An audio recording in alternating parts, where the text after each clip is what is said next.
नमस्कार प्रिय दर्शकों। सिद्धांतमौपनिषदं शुद्धांतं परमेष्ठिनः सोडाधरम मह किंचित वीणाधरम उपासमहे। आज हम लोग कुशोत्पाटनी अमावस्या के विषय में चर्चा करेंगे। जैसा कि हम लोग जानते हैं कि भाद्रपद कृष्ण पक्ष के अमावस्या तिथि को हम लोग कुशोत्पाटनी अमावस्या के रूप में मनाते हैं। इस दिन अपने घर पर कुश को उखाड़ के लाना होता है और इसके अनेक लाभ हैं। जो रोगीगण हैं उनके लिए भी बहुत लाभदायक रहता है। जिनके घर में धन इत्यादि की कमी है उनके लिए भी बहुत ही लाभदायक रहता है।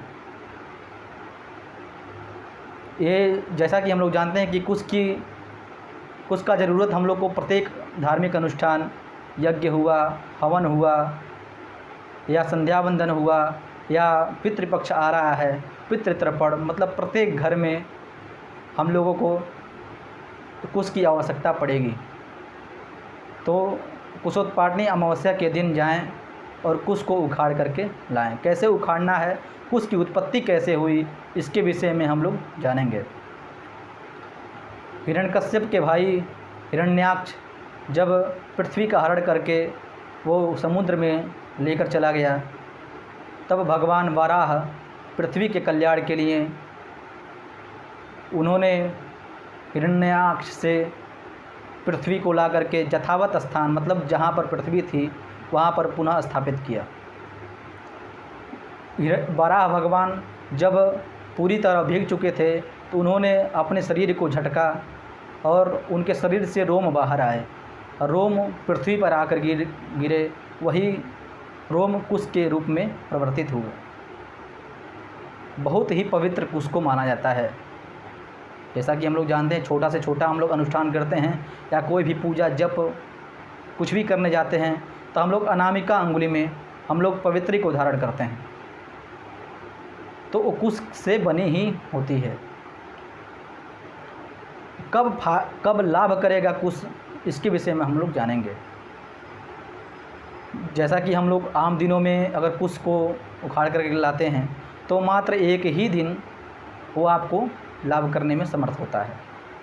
यदि अमावस्या तिथि को लाते हैं तो एक माह के लिए लाभदायक होता है। लेकिन कुशोत्पाटनी अमावस्या के दिन अगर यदि हम लाते हैं तो हमारे लिए वो साल भर, मतलब एक साल के लिए वो लाभ करने वाला होता है।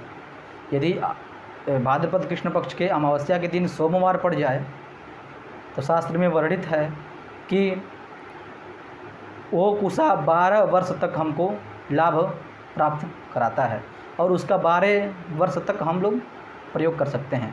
ऐसा भी माना जाता है कि बिना कुश से यदि हम धार्मिक अनुष्ठान करते हैं तो वो निष्फल हो जाता है, क्योंकि कुश का बहुत बड़ा महात्म्य है।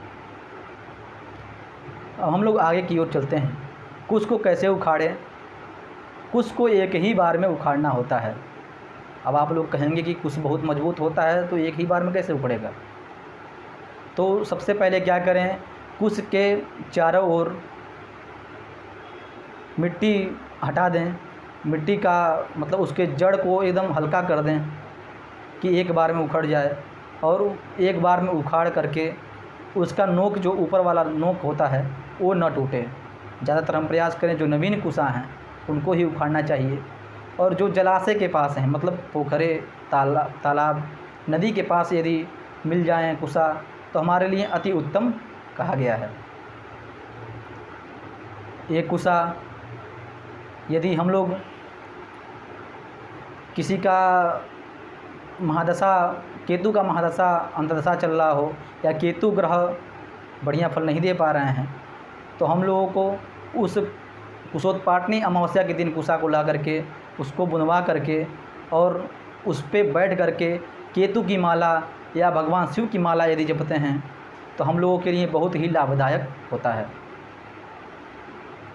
कुश के बहुत ही महात्म्य हैं।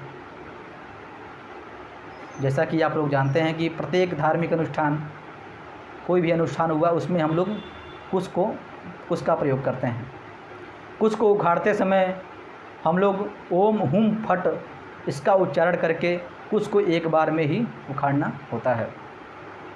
जैसा कि हम लोग कुशोत्पाटनी अमावस्या के विषय में अब जान चुके हैं। अब हम लोग मिलते हैं अगले वीडियो में, तब तक के लिए नमस्कार।